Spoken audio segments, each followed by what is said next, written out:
안녕하세요. 이치맨의 안철준입니다. 실제 최근에 기업 내부의 보안 사고들이 급증하고 있죠. 그런데 이런 보안 사고들이 외부의 해커가 아니라 실제로 권한을 가진 내부 사용자들로부터 발생하는 경우가 굉장히 많다고 하는 그런 보고서가 있습니다. 실제 데이터 자체를 암호화를 통해서 이러한 자산들을 관리하고자 노력을 많이 하고 계시는데요. 이것만으로는 좀 부족하다라는 얘기가 많습니다. 특히나 최근에 비정형 데이터가 폭증하면서 이런 데이터들을 전반적으로 실시간으로 관리하고 또 모니터링해서 실제 이런 내부 보안의 패러다임을 바꿔야 되는 게 아닌가라고 하는 주장이 힘을 얻고 있습니다. 관련돼서 오늘 이치맨 웨비나에서는 이러한 관련된 주제로 내용을 살펴보도록 하겠습니다. 여기에 딱 맞는 주제의 발표자를 모셨습니다. 탈레스 코리아의 조재웅 부장님 나오셨습니다. 안녕하세요, 부장님. 네, 안녕하세요. 네, 본인 소개 부탁드리겠습니다. 네, 저는 탈레스에서 세일즈 엔지니어와 보안 컨설팅을 담당하고 있는 조재웅이라고 합니다. 네, 반갑습니다, 부장님. 네, 반갑습니다. 이치맨 웨비나는 또 처음이죠, 그죠? 네. 앞으로 자주 보겠습니다. 네, 기대하겠습니다. 제가 서두에 말씀드렸던 것처럼 실제로 기업 보안 사고가 올해만큼 많이 난 적이 있나 싶을 정도로 엄청나게 많이 늘어나고 있는데요. 특히나 이 데이터 자체에 대한 보안 사고들이 많이 늘어나는 것 같습니다. 어떻습니까? 네, 맞습니다. 실제로 데이터 자체에 대해서 그동안은 데이터를 어떻게 보호하고, 어떻게 그 데이터를 암호화할 때 사용했던 키들을 어떻게 분류해서 보관하고, 누가 그 키에 액세스를 하고, 그 키의 뭐 사용 빈도나 뭐 이런 것들을 어떻게 관리할 것인가. 이런 것들에 또 많이 말씀을 드렸었는데, 요즘 이제 일어나는 많은 사고들을 보면 적절한 권한을 가진 사람이 데이터에 액세스를 해서 그 데이터를 탈취해가는. 근데 실제로 그게 내부 사용자의 소행이라고만 볼 수는 없을 것 같고, 누군가 내부의 계정을 탈취해서 들어가서 그럴 수 있죠. 가져오는 경우도 있을 거고요. 여튼 적절한 권한을 가지고 가서 그걸 가져가 버리는 경우가 그런 사고가 발생을 하고 있습니다. 그러니까 데이터 자체에 대한 암호화를 통해서 자체에 대한 보호를 잘 하고 있는, 물론 그것도 굉장히 중요합니다만 그것만 가지고는 좀 부족한 상황이 발생할 수도 있다. 이 말씀하시는 거죠. 그럼 실제로 이런 데이터들을 실시간으로 보고 있는 이런 상황들이 최근에 또 비정형 데이터들도 많이 늘어난다고 하는데요.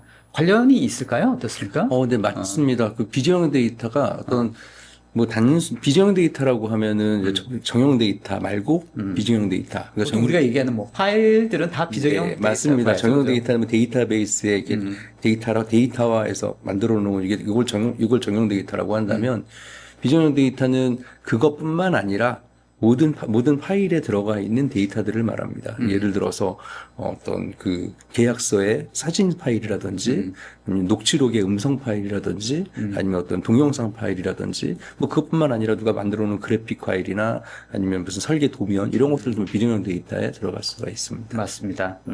하여튼 이런 관련된 데이터들도 우리가 관리를 잘 해야 된다. 네. 알겠습니다. 실제로 관련된 부분들에 대해서 그런 이슈들이 많이 있기 때문에 어떻게 우리가 이런 것들을 관리할 것인지에 대한 내용들. 오늘 말씀을 들어보니까 할 얘기가 굉장히 많을 것 같은데요. 한 시간에 다 할 수 있을지 모르겠습니다. 한번 더 달려봐야죠. 그죠? 네. 알겠습니다. 잘 부탁드리겠습니다. 네, 잘 부탁드립니다. 자, 이쯤에는 여러분들과 같이 만들어갑니다. 여러분 오른쪽 댓글창에 여러분들 의견과 질문도 올려주시면 실시간으로 답변 드릴 수 있도록 하고요. 또 온라인 설문조사도 웨비나 진행 중에 오픈됩니다. 국정 답변 주시면 감사하겠습니다. 자, 이제 본격적으로 오늘 관련된 이야기 나눠보도록 하겠습니다. 실시간 데이터 모니터링으로 완성하는 데이터 보안 혁신이라는 주제를 가지고 진행해 보도록 하겠습니다. 자, 부장님 준비되셨죠? 네, 시작해볼까요? 네.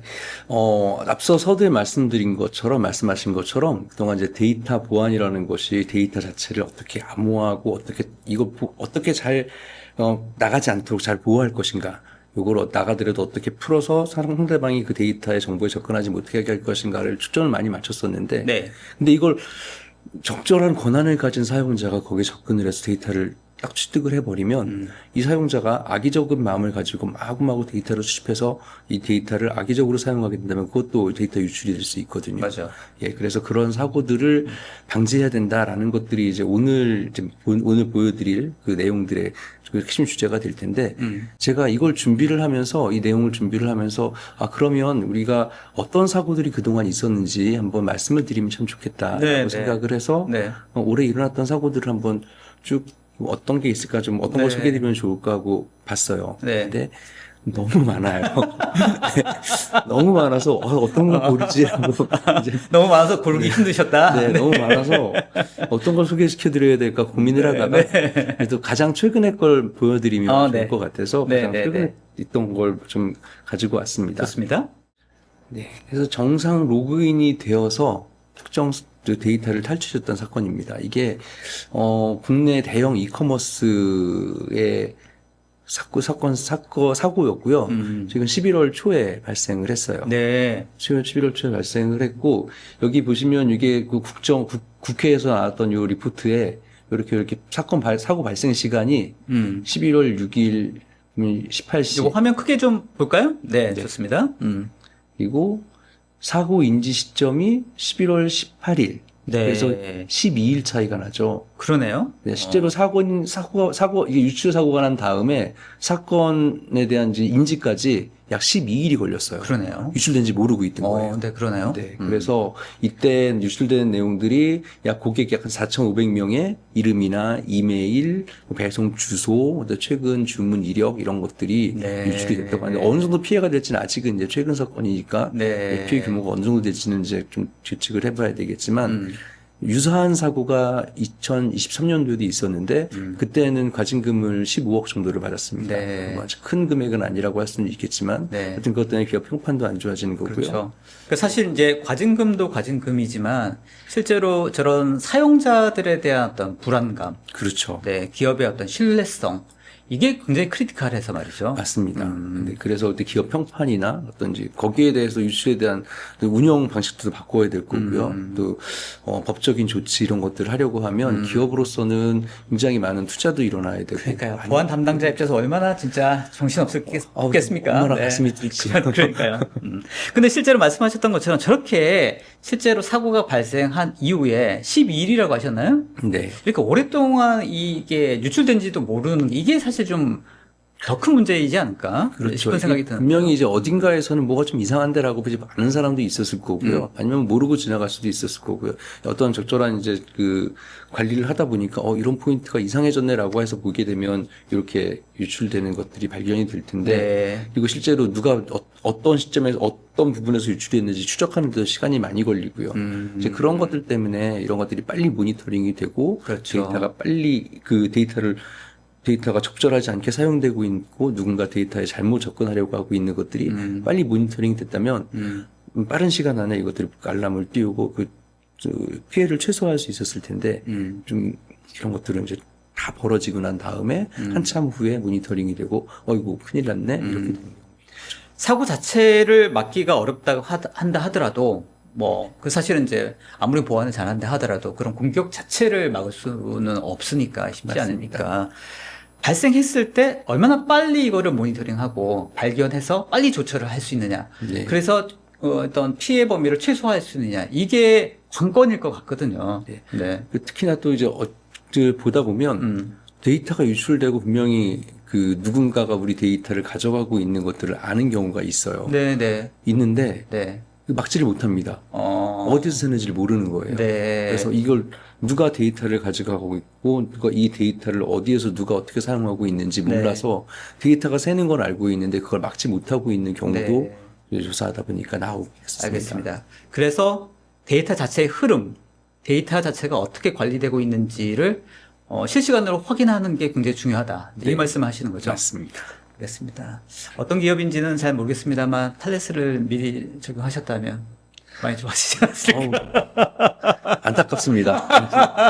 진작에 좀 웨비나를 하시죠. 저희가 좀 더 적극적으로 말씀드리고 알려드렸으면 좋았을 텐데. 알겠습니다. 그러니까 하단에 있는 그 말씀, 그러니까 수많은 고객 데이터를 보유하는 서비스나 기업일수록 이런 데이터 중심의 보안 체계가 굉장히 필요하다고 말씀하셨는데 점점 더 기업들이 저런 데이터를 많이 가지고 있지 않습니까? 그죠?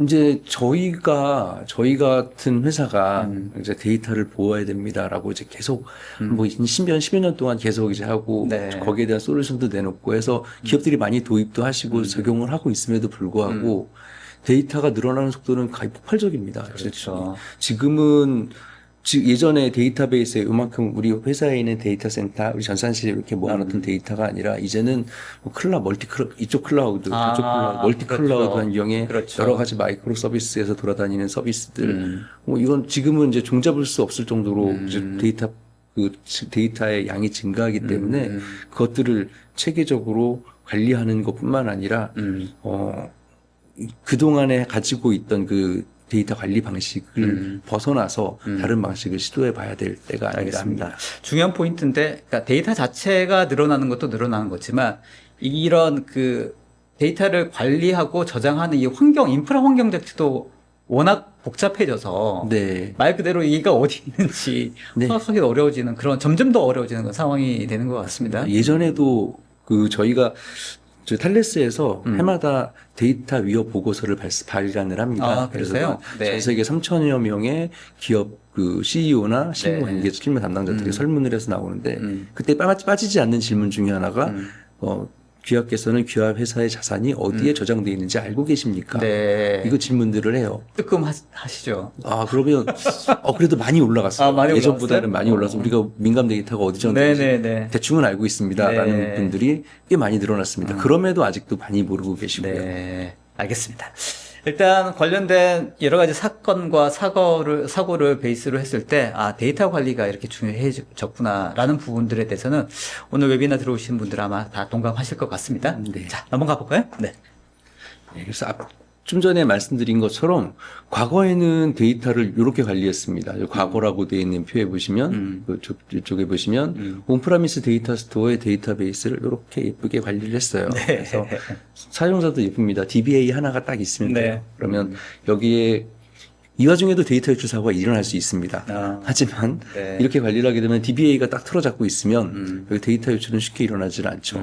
그래서 이것만 잘 관리를 하고 있으면 되는데 물론 이제 DBA가 가지고 있는 이제 권한도 여러 사람이 공유해서 쓰다 보면은 이제 좀 잘생할 수 있고, 그때도 물론 사고는 있었어요. 하지만, 하여튼 그때는 이제 관리만 잘하면 됐습니다. 그런데 지금은 관리 자체가 굉장히 어려운 상황이 돼 버렸습니다. 왜냐하면 너무 많아요. 네. 클라우드 환경도 있고, 저장되는 형태도 클라우드의 데이터베이스도 있고, 네.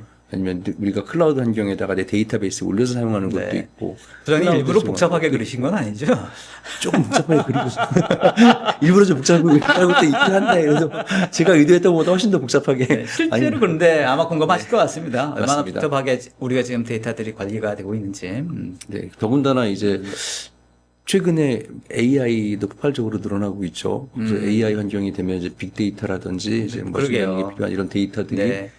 또 이제 더 많은 데이터들이 더 늘어날 텐데 이런 거 점점 늘어나고 있습니다. 네. 이 밑에 보시면 관리자도 예전엔 네. DBA 하나였는데 음. 지금은 CIO나 DBA나 네. 데브옵스나 뭐 데이터 과학자, 뭐 데이터 세고 등등등 여러 그 관련된 이제 관리자들이 데이터베이스에 액세스해야 하는 상황이 그러네요. 됐죠. 그러네요. 그래서 광범위 말씀하셨던 것처럼 그러니까 이제 AI 시대가 되어 가면서 AI를 통해서 뭔가 기업의 서비스를 고도화하고 업무를 효율화하기 위해서는 결국 기업 내에 있는 데이터를 써야 되지 않습니까? 맞습니다. 말씀하셨던 것처럼 예전에는 딱 DBA 관리자가 이 전체적으로 딱 쥐고 있었다고 하면 이제는 AI를 활용하려면 이걸 다 누구나 다 접근해서 써야 되는 그런 환경이다 보니까 말 그대로 데이터가 완전 노출되어 있다고 봐야 되나요? 지금 여러 가지 고민들이 많아요. 네. 기업에서 데이터를 어떻게 AI 그렇다고 시대에 다 어떻게 할 것인가. 틀어잡고 있을 수는 없고 활용을 해야 되는데. 그것도 틀어잡고 있으면 AI가 또 학습을 못 하거든요. 그러니까요. 그것도 어느 정도는 풀어놔야 되고 어느 정도까지 풀어놔야 될지 뭐 그런 것도 또 다른 얘기가 될 수 있는데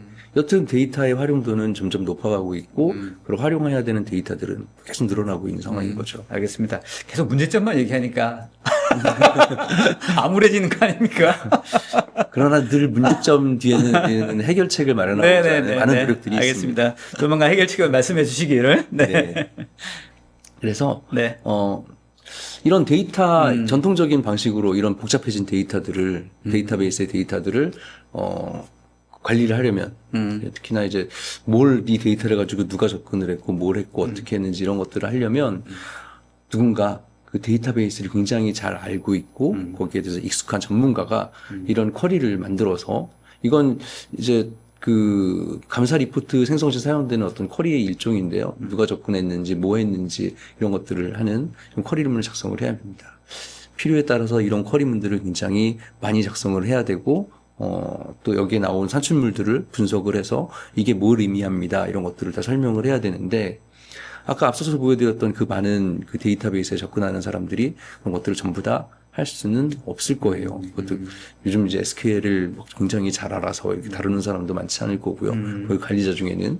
네, 그래서 이런 것들에 대한 그 전문적인 지식이 없더라도 누가 내 데이터에, 누가 우리 기업의 데이터에 액세스할 수 있는지 이런 것들을 알 수 있어야 하는 뭐 그런 알 수 있어야 합니다. 알겠습니다. 네. 그래서 이런 것들은 이런 복잡한 것뿐만 아니라 이런 복잡한 그 SQL 쿼리를 다뤄야 되고 이런 것뿐만 아니라 이렇게 앞서서 보여드렸던 그런 수많은 데이터베이스나 이런 그 데이터베이스의 기술이나 데이터를 다루는 기술이나 저장의 기술이나 이런 것들이 늘어날수록 이런 문제들이 데이터 보안에 대해서 이런 문제들을 한번 생각을 해봐야 되는데요. 이런 멀티 클라우드 환경에서 우리가 데이터 컴플라이언스라고 얘기를 하죠. 뭐 GDPR이나 뭐 PCI DSS나 뭐 이런 이제 국제 규정이나 아니면 우리나라에서 하고 있는 개인정보보호법이라든지 뭐 의료정보보호법이라든지 이런 것들에 컴플라이언스에 해당되는 이런 데이터들을 어떻게 보호하고 이런 규제들을 준수할 수 있을까 이런 고민들을 또 하게 되고요. 그래서 우리는 그런 데이터를 파악을 해서 우리 그 조직의 리스크를 어떻게 관리할 수 있을까. 그리고 앞서 보인 여기 나오는 것처럼 이것들을 어떻게 아주 수많은 사항들, 그 데이터 보안을 위해서 고려해야 되는 그 수많은 사항들을 어떻게 단순화해서 이런 것들을 한눈에 보기 좋게 만들고 직관적으로 이해할 수 있게 만들 것인가. 그리고 데이터를 어떻게 하면 좀 쉽게 파악하고 우리 자산이 어디에 분포되어 있는지 이런 것들을 잘 알 수 있을까. 이런 고민들이 계속해서 발생을 하게 됩니다. 네. 네, 그래서 여기 탈레스에서 네. 그 제공을 하고 있는 이번에 말씀을 드리려고 하는 게 네. 바로 이런 데이터 시큐리티 패브릭이라는 데이터 시큐리티 패브릭. 네. 패브릭이 이런 어떤 천이죠. 이렇게 네. 천이죠. 예전에는 이제 DAM이라는 솔루션이 있어요. DAM이라고 네. 해서 데이터 액티비티 모니터링이라고 하는 이 솔루션이 기존에 많이 저희 탈레스뿐만 아니라 이제 그런 솔루션들을 사용을 했었어요. 네. 데이터가 어떻게 활용이 되고 있고 이런 것들. 기본적으로 같은 컨셉인 것 같은데요. 네, 그죠? 네. 맞습니다. 근데 이제 그 댐 같은 경우는 이제 주로 이제 온프라미스 환경에서 우리 온프라미스 환경에서 데이터 센터나 우리 전산실이나 우리 기업이 액세스할 수 있는 환경에 이 물리적인 환경에 저장되어 있는 데이터베이스에 대해서 직접 컨트롤을 해가면서 액티비티에 대한 모니터링을 한다면 네.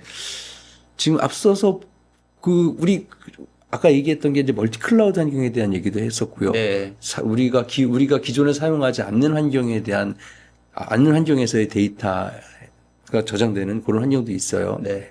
근데 그런 데에서 기존에 우리가 댐 가지고 그 데이터 액티비티를 모니터링했던 것만 그 방식으로는 적용할 수가 없거든요. 왜냐하면 내가 직접 여기다가 뭘 설치를 하고 이거 모니터링 할 수 있었는데 클라우드 환경에서는 내가 거기다 뭘 설치를 하고 그렇죠. 할 수 없으니까요. 네. 근데 이런 것들을 통합적으로 모니터링 할 수 있는 솔루션을 네. 저희가 제공을 드리고 있습니다. 아, 그게 이제 기존의 댐 방식과는 다른 댐 플러스죠.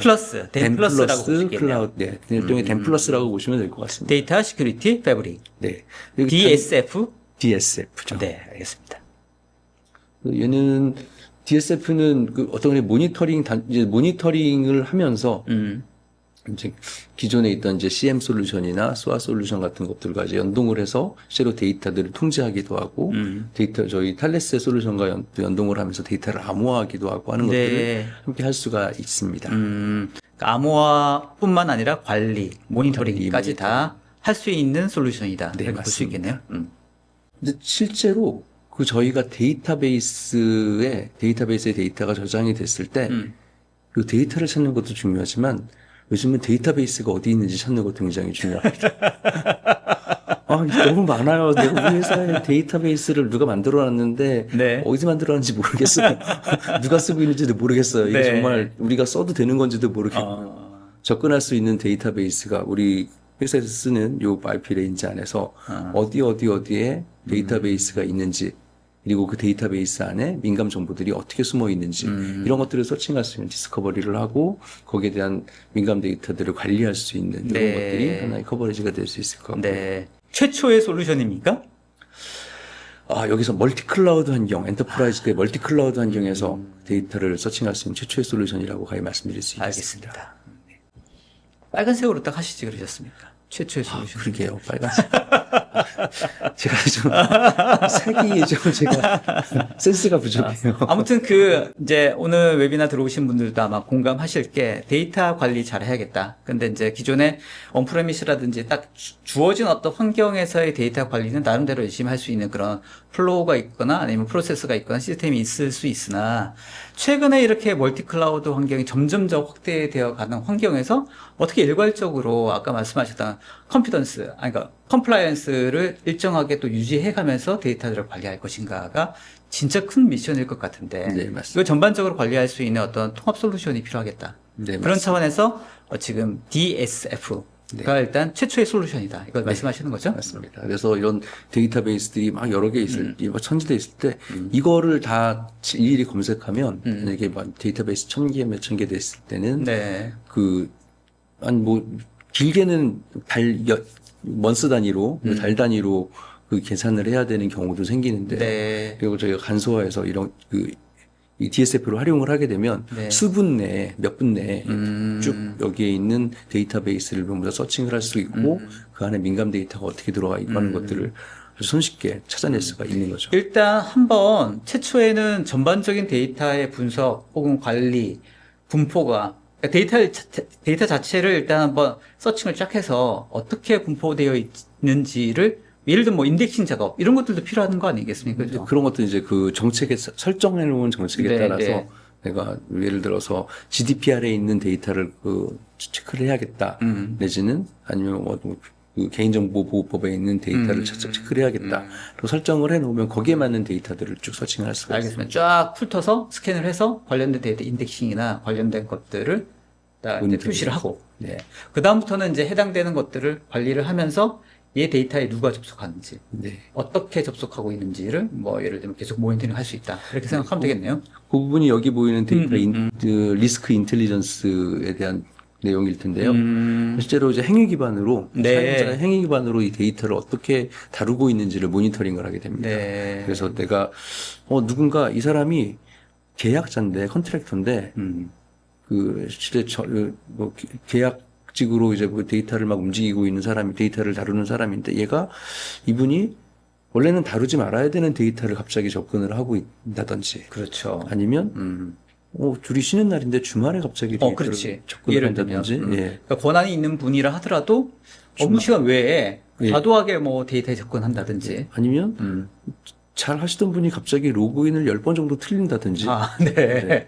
이런 것들이 이제 모니터링이 되고 그렇죠. 그렇죠. 그럼 이게 어디에서 접근하고 있는지 거기 IP 주소라든지 시간대라든지 아니면 이 사람이 보통 그 활동하는 시간이 아닌 때 활동을 하든지 이런 것들을 다 모니터링을 해서 네. 리포트를 내놓게 됩니다. 알겠습니다. 결국 이제 뭐 시스템에 접근할 수 있죠. 하지만 실제로 민감한 데이터에 어떻게 지금 접속하고 있는지에 대한 부분들을 모니터링하는 게 네. 그게 더 코어의 어떤 부분이지 않을까 이런 생각이 드는 거고. 네, 맞습니다. 알겠습니다. 이 부분에서 지금 탈렛의 DSF가 네. 모니터링 할 수 있다. 그렇죠. 그리고 이제 그것뿐만 아니라 거기다 이제 위험도를 딱 측정을 한 다음에 스코어링을 쭉 합니다. 몇 점인지 이 사람의 위험, 네. 이거 지금 이런 행위가 있는데 이건 네, 위험도 네. 몇 점 스코어링을 해서 네. 이거 아주 위험한 행동이네요. 네. 한번 보세요. 네. 이런 것들. 이게 알랏을 띄우고. 네, 알럿을 띄우거나 아니면 연계되어 있는 시스템을 통해서 그 계정을 차단한다든지 네. 아니면 블록을 시킨다든지. 바로 액션도 취할 수 있습니까? DSF 자체가 이제 어떤 액션을 취하는 건 아니고요. 네. DSF는 연계되어 있는 시스템을 통해서 그런 액션을 취할 수 있습니다. 알겠습니다. 그렇게 연계성도 네. 확보할 수 있고. 네, 맞습니다. 알겠습니다. 뭐 이 정도면 다 한 거 아닙니까? 엄청 다 설명드린 것 같아요.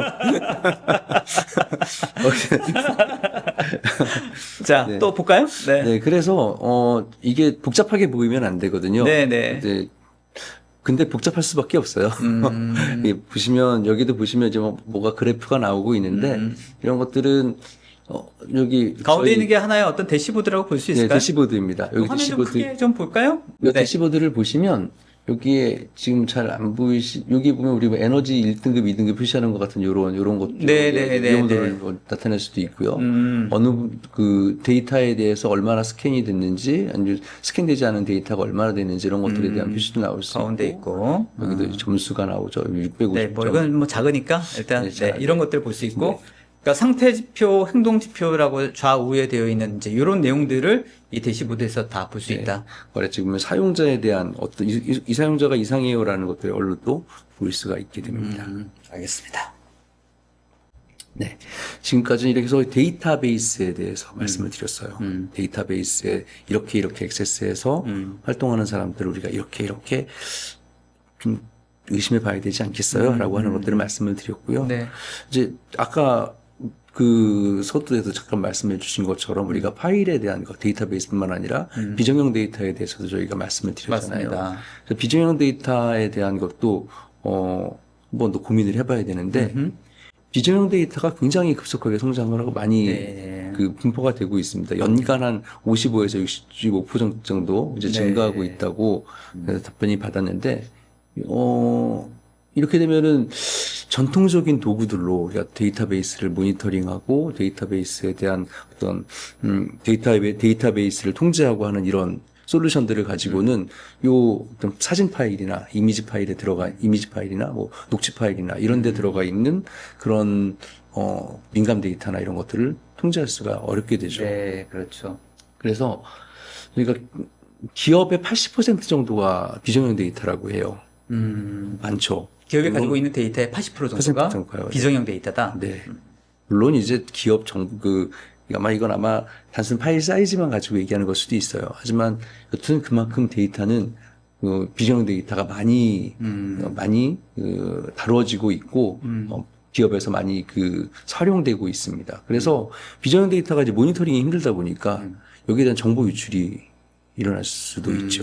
정보 유출도 일어날 수 있고, 이런 컴플라이언스에서도, 이런, 예를 들어서 주민등록번호가 여기 있으면 안 되는데, 데이터베이스에 있는 건 잘 암호화했거든요. 네. 근데 비정형 데이터에 있는 게 암호화 됐는지도 모르겠어요. 어떻게 돌아다닐 수도 있는 거고, 아니면, 민감 정보 같은 것들이 막 이렇게 돌아다닐 수도 있고요. 이런 것들을 다 통제하고, 아까 데이터베이스에서 했던 것처럼 다 모니터링하고 하는 그런 필요성들이 되어 있는 거죠. 알겠습니다. 비정형 데이터도 말 그대로 어떤 데이터가 민감하고 어떤 정보가 들어가 있고 이에 대한 관련된 부분들을 분류를 하고 인덱싱을 하고 이것도 같이 모니터링해서 보호해주고 또 모니터링하고 관리해야 될 필요가 있다. 네, 맞습니다. 이렇게 봐야 되는 거군요. 그리고 비정형 데이터는 그 데이터베이스하고 달리 어떤 메타데이터나 이런 것들이 물론 이제 좀 좋은 리치 도큐먼트 같은 경우는 그 메타데이터에 뭐 작성자가 누구고 뭐고 이런 것들이 작성 일자가 언제고 이런 것들이 잘 들어가 있는 경우도 있는데 그렇지 않은 파일들은 대부분 다 그렇지 않죠. 메타데이터라는 게 없는 것들도 많고요. 그래서 이런 비정형 데이터 같은 것들은 이렇게 좀 색인을 만들어 놓거나 전통적으로 색인을 만들거나 분류를 하거나 검색을 하는 게 좀 어려움이 있을 수밖에 없습니다. 네. 개인적으로 저런 것들을 잘 관리하고 싶죠. 근데 그게 그렇죠. 번거롭기도 하고 귀찮기도 하고 또 잘 안 돼요. 네. 정확히 얘는 어디에 분류해야 되는 거지? 잘 모르는 경우도 많고. 저도 집에서 쓰는 컴퓨터에는 도무지 어디에 뭐가 있는지 알 수 없는 그러니까요. 경우가 많이 일단 있습니다. 일단 되게 쉽지 않습니다. 진짜 실제로 비정형 데이터를 관리한다는 게. 네. 굉장히 정리를 깔끔하게 하시는 분들이 파일 이름의 인덱싱을 다 해서 이게 정리하지 않는 한 비정형 데이터는 좀 관리하기가 어렵죠. 맞습니다. 네.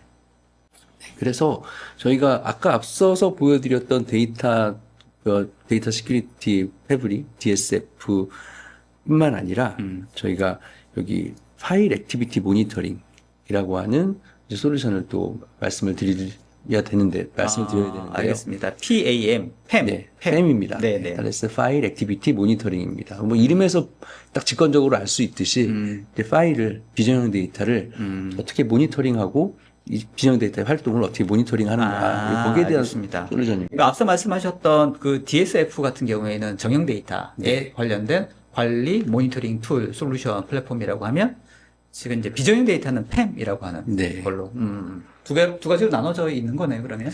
그렇죠. 크게. 기존의 데이터베이스를 관리하기 위한 데이터베이스를 모니터링하기 위한 이제 DSF, DEM DSF가 있다면 네. 이제 비정형 데이터를 관리하기 위한 네. 이제 PEM이 있는 거죠. 관리하는 어떤 프로세서라든 이런 것들이 좀 다를 수 있겠다 이런 생각이 듭니다.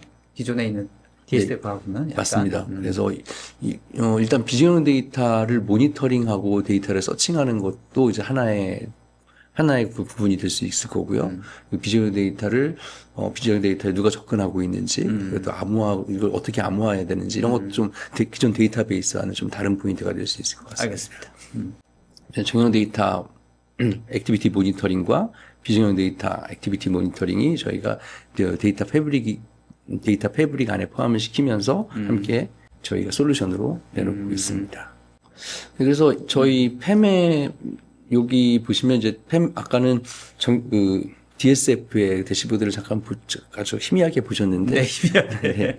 팸 같은 경우에는 이제 요것도 비슷합니다. 동작하는 것들이 비슷한 형태로 되어 있고, 네. 대시보드에서 보시면 그 데이터 소스의 커버리지 현황, 그러니까 모니터링 되고 있는 파일과 모니터링 되고 있지 않은 파일, 모니터링이 되지 않고 있는 민감 파일 이런 것들을 쭉 이제 나눠서 볼 수가 있어요. 네. 네, 그래서 이 대시보드에 보시면 파일 감사 모니터링 통계도 보실 수가 있는데 여기에는 감사를 성공했는지 실패했는지 이런 것들도 나오고요. 데이터 소스에 누가 접근했는지, 사용자가 어떤 형태로 접근을 했는지, 어디에서 접근했는지 이런 것들이 시각화돼서 보여줄 수가 있습니다. 뿐만 아니라 이제 시간에 따른 이제 뭐 파일 감사 모니터링을 이제 보실 수가 있는데 이게 무슨 말이냐면, 네.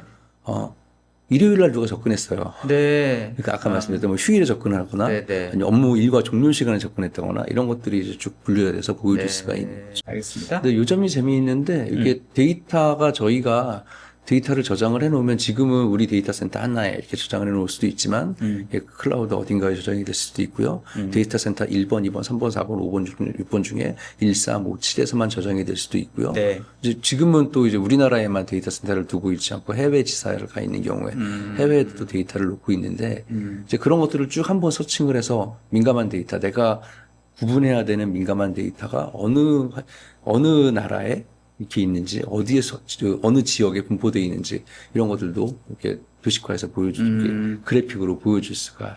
자체 관리하고 있는 데이터 센터에 대한 분포를 보여주는 거죠? 네. 네. 그게 어떤 의미가 있냐면, 저 지역에서는 민감 데이터일 수 있는데, 이 지역에서는 민감 데이터가 아닐 수도 있거든요. 그럴 수도 있겠네요. 네. 그래서 이런 것들을 좀 구분해서. 이게 이제 로컬에 대한 그 정보에 대한 컴플라이언스가 다르기 때문인가요? 네. 그럴 수도 있고. 그럴 수도 있고요. 이건 이제 활용에 따라서 여러 가지가 있을 수 있을 텐데, 이제 그런 것들을 활용할 수 있도록 하기 위해서, 이런 시각화되어 있는, 네.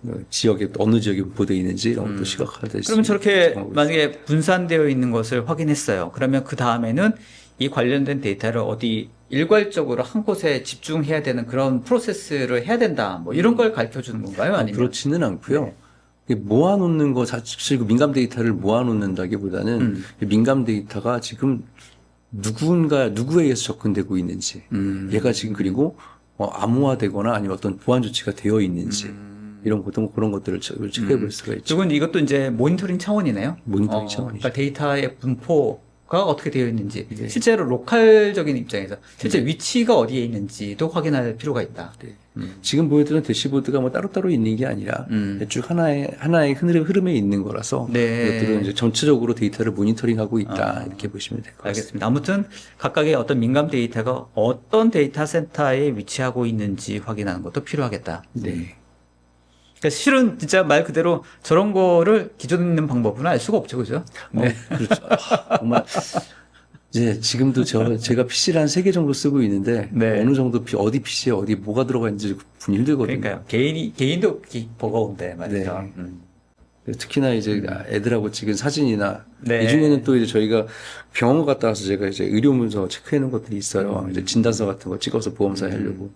가끔 이제 그 파일들이 필요한데 어디 있는지 못 찾겠어요. 네. 저도 비슷합니다. 나름대로 기록한다고 해서 열심히 사진도 찍고 뭐 저장도 해놓는데 찾기가 어렵더라고요. 어디 있는지. 다시 발급받아야 되는 게 아, 그러니까요. 네. 그래서 이런 솔루션을 사용했을 때 저희가 이런 용도로 활용하실 수가 있습니다. 뭐냐면 이제 이 사례가 이게 있어서 이거 가져오긴 했는데 GDPR 같은 경우에 유럽하고 비즈니스를 하시는 분들은 이제 GDPR이 굉장히 민감하죠. 걸리면 과징금이 어마어마하니까 이제 이런 민감 데이터에 대해서 액세스했다는 것을 이제 감사 증거 자료로 잘 보호하고 있다. 이걸 감사 증거 자료로 제출해야 될 경우가 있는데 이때 저희 팜이나 DSF, 특히 이제 팜 같은 경우를 사용하면 우리가 비정형 데이터에 대해서도 이렇게 일정 기간 데이터를 이만큼 모니터링을 해왔고, 이렇게 우리가 관리를 해왔고, 이런 것들을 빠른 시간 안에 정리해서 리포트를 제공할 수 있습니다. 말 그대로 우리가 이렇게 잘 하고 있다는 감사 자료, 네. 백데이터로도 바로 활용할 수 있겠네요. 네. 특히나 이제 5년 이내의 데이터들을, 백데이터들을 모으는 거는 기존에 가지고 있는 솔루션으로 어려운 경우들이 있어요. 네. 그 오랜 기간 동안의 그 데이터들, 로그를 가지고 가능은 한가요?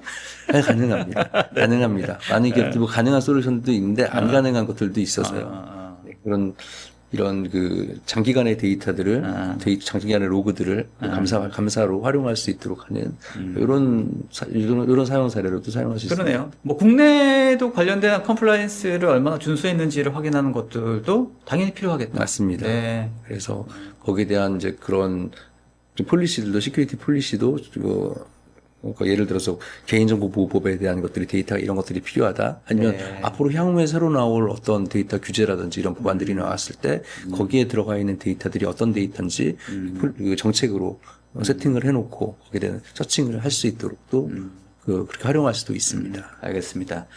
그러니까 보통 우리가 이제 보안의 어떤 영역에서 제일 중요시하는 것 중에 하나가 가시성이 있지 않습니까? 그러니까 데이터의 어떤 속성 자체, 데이터를 접근하고자 하는 사람들의 어떤 움직임과 활동들, 이런 것들을 관리자의 입장에서 전방위적으로 한번 쫙 활동을 모니터링하고 관리하고 감시할 수 있다라는 게 굉장히 일단 심적으로도 굉장히 안정감을 줄 수 있을 것 같고요. 네. 앞으로 관련된 이런 민감 데이터를 관리함에 있어서도 전략을 세우는데 확실히 유용하겠다 이런 생각이 들 것 같습니다. 네, 맞습니다.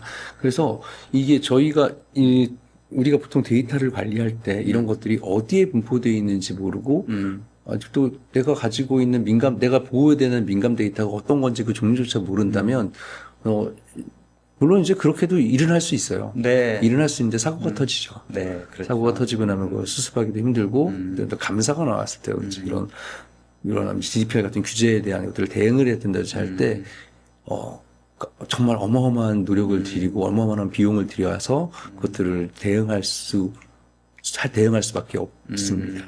네, 알겠습니다. 보안 담당자께서 관련된 것들을 리포팅도 많이 하고 또 관리에 대한 감사라든지 이런 것들도 또 정기적으로 있지 않습니까? 이제 이런 것들을 할 때 얼마나 효과적으로 우리가 리포팅하고 관리되고 있는지를 보여주는 걸로 봤을 때는 이만한 툴도 없지 않을까 이런 생각이 드네요. 감사합니다. 네, 네, 굉장히 좋은 소식입니다. 알겠습니다. 네. 구입하십시오. 네. 또 다른 얘기가 어떤 겁니까? 네. 네. 그래서 네. 제가 저희가 DSF하고 팜을 말씀을 드렸는데 그 말씀만 드려서는 어떻게 동작하는지 잘 모르시지, 이렇게 있겠구나라고 뭐 이해는 하실 수 있는데. DSF가 그 비정형 데이터를 관리하는 플랫폼. 정형 데이터. 정형. 네. 그렇죠. 정형은. 네. 그리고 지금 팜 같은 경우가 비정형 데이터를 관리하는 건데, 이렇게 팜이나 DSF나 좀 저희는 저희 솔루션은 어떤 인공지능을 통해서 그 데이터에 대한 서칭, 그리고 얘가, 사용자가 누가 이 데이터에 접근하고 있는지에 대한 어떤 정보를 보여주는 것, 가시성, 이런 것들을 잘 활용할 수 있도록 도와드리고 있는데, 이렇게 말씀만 드려서는 잘 모르실 것 같아요. 그래서 저희가 영상을 하나 준비했고, 함께 보시면서, 이렇구나. 그거구나. 네. 하실 수가 있을 겁니다. 알겠습니다. 자, 잠깐, 그러면 관련된 영상 보고 올까요? 네. 네.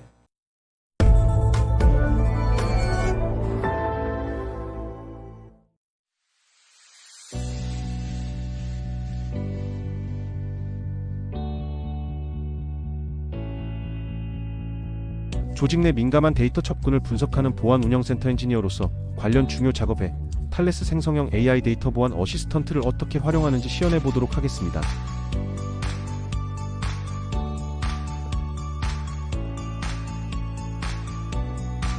인터페이스에는 최근 채팅 기록과 함께 암호화된 파일에 대한 접근 실패 시도, 외부 IP 파일 접근 이벤트 등을 포함하여 많이 사용되는 프롬프트들이 표시됩니다.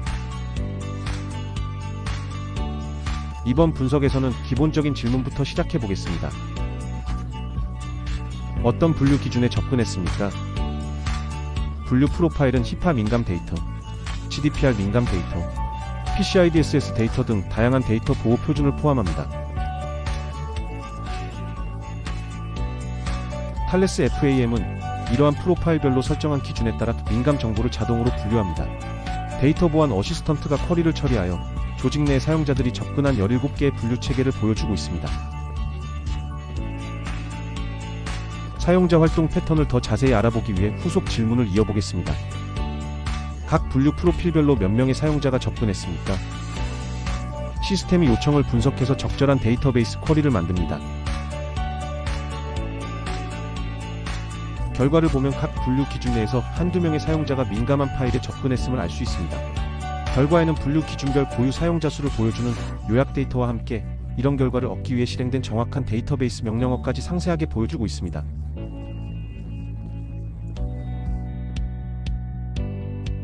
인터페이스에서는 가장 많은 사용자가 접근한 분류 기준은 무엇인가와 같은 후속 질문을 보여주고 보고서 생성이나 리포팅 플랫폼에서 결과 확인 등의 옵션을 제공합니다.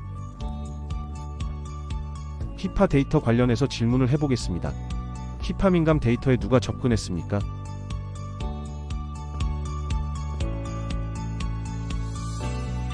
결과를 보면 NA와 시스템으로 식별된 사용자들이 이 민감 정보에 접근한 것으로 나타납니다.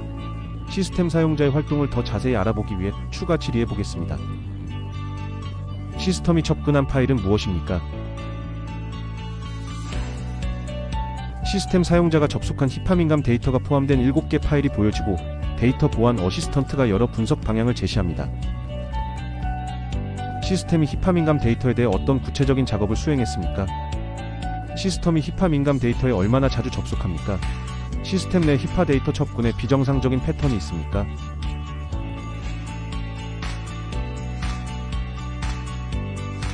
빈도 분석 관련 질문을 선택하니 해당 기간 동안 시스템 내 히파 민감 데이터에 135번 접속했다는 결과가 나왔습니다. 지속적인 모니터링을 위해 보고서 생성 옵션을 선택해 정기 보고서를 작성해 보겠습니다. 시스템이 자동 생성된 보고서 명칭과 설명이 포함된 설정창을 엽니다.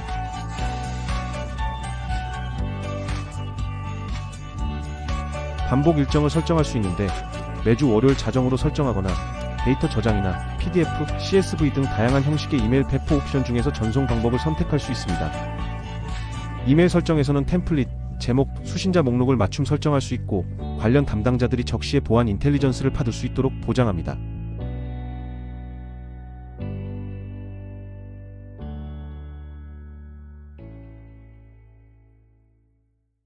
말씀하셨던 확실히 어떻게 돌아가는지 보니까 아 이게 이렇게 돌아가는구나 알 수 있을 것 같네요. 네, 그래서 전문가가 아니죠. 봐야 된다니까요. 네. 네.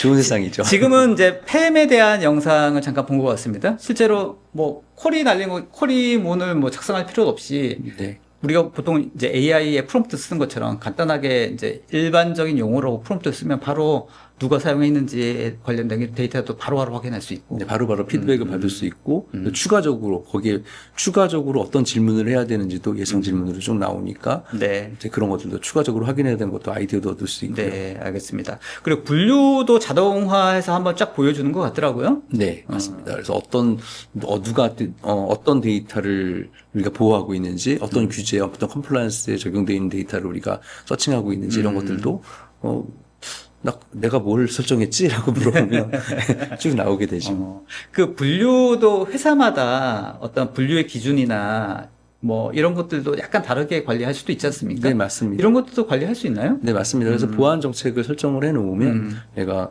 내가 그 적용해야 되는 이런 규제 이런 것들을 미리 선택을 해서 거기에 대한 데이터들을 잘 인덱싱할 수가 있습니다. 네. 오케이, 알겠습니다.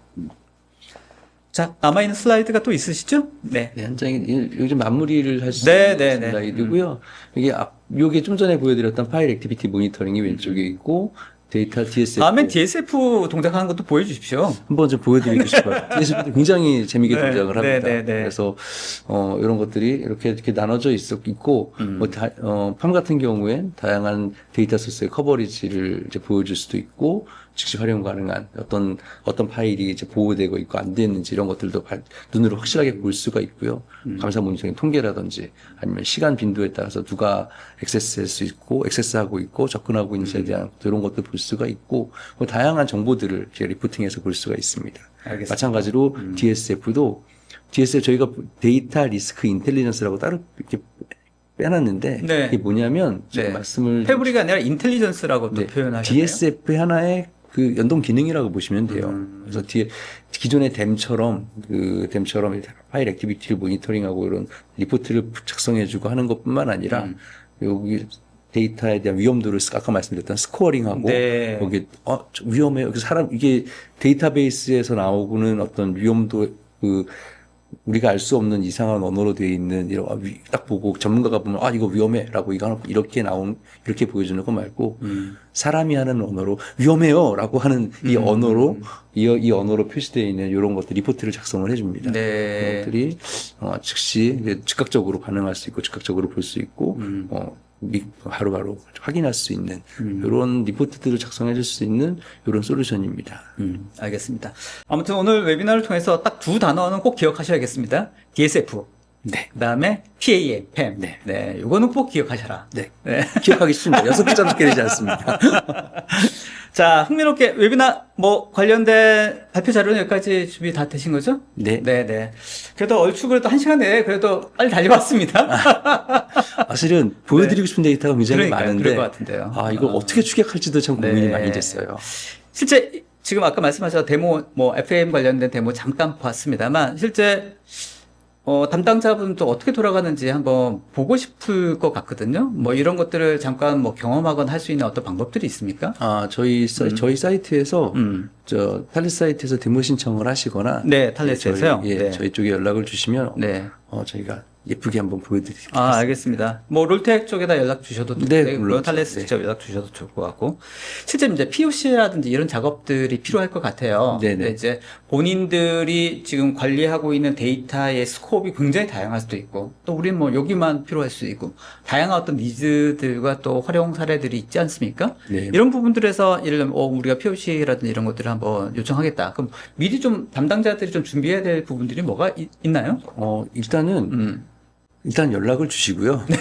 연락을 주셔서 저희하고 의논을 한번 하셔야 돼요. 의논을 네. 하시면 네. 어떤 데이터베이스를 사용하고 있는지, DB. 네, 어떤 데이터베이스 사용하고 계신지, 아니면 클라우드를 사용하고 계시는 건지, 일단 인프라에 대한 것들도 저희가 한번 서칭을 해야 되고, 네. 소개를 드리다 말긴 했는데 저희가 대부분의 데이터베이스와 대부분의 환경들을 다 지원을 합니다. 네. 그래도 한번 체크를 한번 해봐야 되니까 네. 체크를 하시고 그 정도만 하시면 저희가 이제 한번 이제 POC를 하는데 아무 문제가 없고요. 특히 저희가 90일 트라이얼 라이센스를 제공을 합니다. 그러세요? 한번 직접 다뤄보실 수 있으니까 그런 것들도 한번 경험해 보시면 좋을 것 같습니다. 알겠습니다. 자, 대략 저희가 이제 1시간 더 열심히 달려왔습니다. 마무리를 좀 해야 될 것 같은데, 오늘 웨비나를 통해서 일괄적으로 하고 있는 어떤 그 전략적인 메시지는 분명한 것 같습니다. 데이터의 어떤 가시성을 확보하고, 어떻게 이렇게 복잡 다단한 환경 속에서 관리를 할 것인가라는 메시지인 것 같은데, 한번 좀 정리를 해주시고, 마무리를 좀 해주시죠. 네. 기존의 데이터를 우리가 다루는데 데이터가 소중한 건 누구나 알고 있습니다. 그리고 우리는 데이터를 유출하고 싶지 않아요. 누구나 그건 어느 기업이나 어느 사람이나 누구나 개인도 마찬가지입니다. 그런데 이거를 실제로 우리가 이제 이렇게 해야지, 우리가 이렇게 모니터링을 해야지 하면 좋겠어 라고 했을 때 한번 해보십시오. 실제로 한번 해보시고 다뤄보시고 제가 오늘 드렸던 설명이 많이 부족했을 수도 있는데 그래도 한번 데이터를 이렇게 보호해야 된다는 걸 한번 들었으니까 한번 이런 방법을 한번 적용을 해보자 라고 시도해보는 게 데이터를 안전하게 보호할 수 있는 또 다른 어떤 길을 여는 그런 물꼬가 될 수도 있을 것 같습니다. 알겠습니다. 아까 처음에 그 보안 관련된 사고에서도 말씀하셨던 것처럼 결국에는 이제 이런 해킹이든 아니면 내부의 어떤 보안 사고든 간에 결국에는 기업의 핵심적인 보안, 그 중요한 데이터가 유출되면서 발생하는 이슈들이 거의 대부분이지 않습니까? 그러면 어떻게 유출하는 그런 과정들을 막는 것들도 다양한 어떤 솔루션을 통해서 있습니다만, 데이터 자체를 어떻게 하면 잘 모니터링해서 얘가 어떻게 움직이는지를 판단하면 다양한 어떤 공격이라든지 유출하는 프로세스들 다양하게 있습니다만, 데이터 자체에 대해서 우리가 감시를 잘 하면 이것도 하나의 보안 전략을 어떻게 할 것인지에 대한 또 중요한 어떤 전략 중에 하나가 아닐까라는 네, 생각이 들거든요. 맞습니다. 데이터가 결국은 데이터잖아요. 네, 그렇죠. 결국은 데이터거든. 가장 뭐 여기서 이메일을 뭐 뚫었든지 뭘 뚫든지 어떻게 액세스해서 들어왔든지 결국 보호해야 되는 그렇죠. 것들은 결국은 데이터. 보호해야 될 게 데이터잖아요.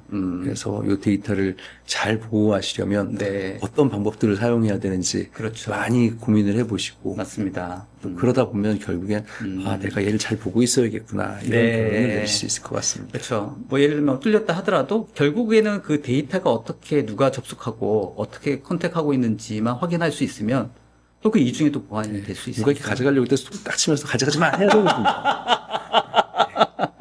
정확한 표현입니다. 네. 손 딱 치는. 네. 썸네일 타이틀 괜찮은데. 자, 알겠습니다. 부장님, 굉장히 그 광범위한 이야기, 데이터 자체에 대한 데이터 보호와 관련된 이야기들이 사실 이제 오늘은 1시간 동안에 하기엔 너무나도 스코프이 큰 어떤 범위의 그 주제이긴 했습니다만, 그래도 핵심적인 내용들 잘 그래도 설명해 주신 것 같고요. 내년에는 또 바빠지지 않을까 이런 생각이 들고, 네. 네. 네. 지금 그 보안 쪽에는 굉장히 많은 화두들이 들어오고 있어요. 그래서 AI도 마찬가지고요. 양자 컴퓨터도 그렇고요. 그렇죠. 네, 뭐 이런 데이터 보안 자체도 마찬가지고요. 그래서 점점 바빠지게 될 것 같습니다. 네. 아까 잠깐 우리 언급했습니다만 AI를 활용하는 상황에서 결국 AI를 돌게 만드는 건 결국은 데이터고 네. 그 데이터를 또 우리가 어떻게 보완해야 될 것인지도 AI 시대에서 또 굉장히 화두인데 데이터가 어떻게 돌아가고 있는지를 모니터링하는 것도 굉장히 중요한 AI 활성화를 위한 또 중요한 포인트 중에 하나가 아닐까라는 네, 생각이 맞습니다. 들고요. 네. 알겠습니다. 또 기회 되면 또 뵈겠습니다, 부장님. 네. 감사합니다. 언제든지 불러주십시오. 네. 알겠습니다. 자, 수고하셨습니다, 부장님. 네, 감사합니다. 네. 자, 오늘 데이터에 관련된 이야기 나눠봤습니다. 각 기업에서 데이터를 어떻게 보호할 것인지에 대한 담당자들의 고민이 점점 깊어가죠. 네. 오늘 웨비나를 통해서 우리가 어떻게 방향을 잡아가야 할지에 대한 좀 아이디어를 얻으셨길 바라고요. 또 관련돼서 문의사항이 있으시면 오른쪽 댓글창에 그 문의처 있거든요. 롤텍 연락 주셔도 좋고요. 또 탈레스 직접 연락 주셔도 좋을 것 같습니다. 아마 상담하면서 우리가 어떻게 관리해야 될지에 대한 아이디어 많이 얻을 수 있을 것 같으니까 많은 연락 부탁드리고 또 지금 온라인 설문조사도 오픈되어 있습니다. 꼭 좀 답변 주시면 감사하겠습니다. 자, 저희 이쯤에 웨비나 이번 주 그리고 다음 주 해서 12월까지 굉장히 많은 웨비나 잡혀져 있습니다. 많은 참여 부탁드리고요. 저희 2025년도 말을 이쯤에는 웨비나와 함께 마무리하시면 좋을 것 같습니다. 자, 끝까지 참여해 주신 여러분 감사합니다. 저는 다음에 또 인사드리도록 하겠습니다. 감사합니다. 수고하셨습니다, 부장님. 네, 수고하셨습니다. 네.